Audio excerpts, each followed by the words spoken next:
Takže v tomhle videu jsem si pro vás připravil rychlo unboxing této GTX 1660 Ti, kterou jsem si dneska byl po asi 1000 dnech vyzvednout na poště.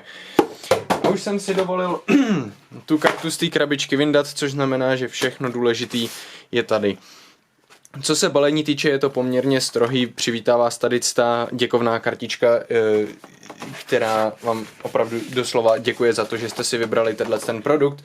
A to ironicky i díky tomu, že já jsem ho dostal absolutně zadarmo.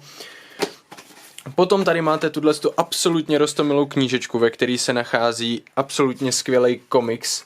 Jednoduchá věc, jak používat tuto grafickou kartu, jak ji taktovat.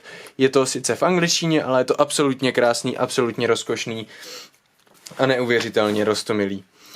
Quick User's Guide ve chvíli, že se vám nelíbí ten komiksový nesmysl, tak si to můžete pročíst tady v trošičku podrobnější formě.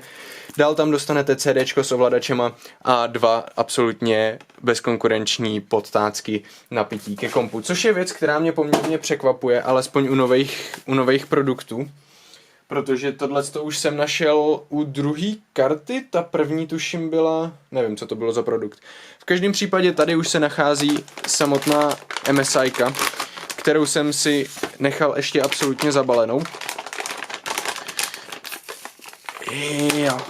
Tyjo, to jsem ani nečekal. Já totiž jsem tu kartu jenom na ní koukal z hůry. A poměrně mě pobavila jedna věc, ke který se za chvíli dostanem.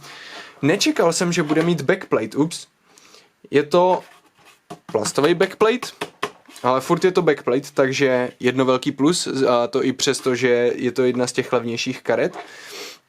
Strašně mě pobavila tato nálepka. Hraj pořádně, ale potichu. A pak tady ještě pořádně napsáno odeberte před hraním.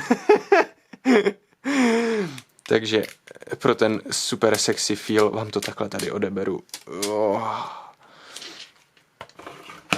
Ta karta ani nevypadá, že je moc těžká, tak uvidíme.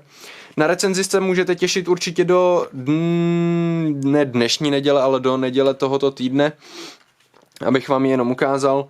Tadyhle vepředu to vypadá, že má jedno HDMIčko, 3 DisplayPorty, jináč žádný DVIčko, žádný VGAčko, nic takového.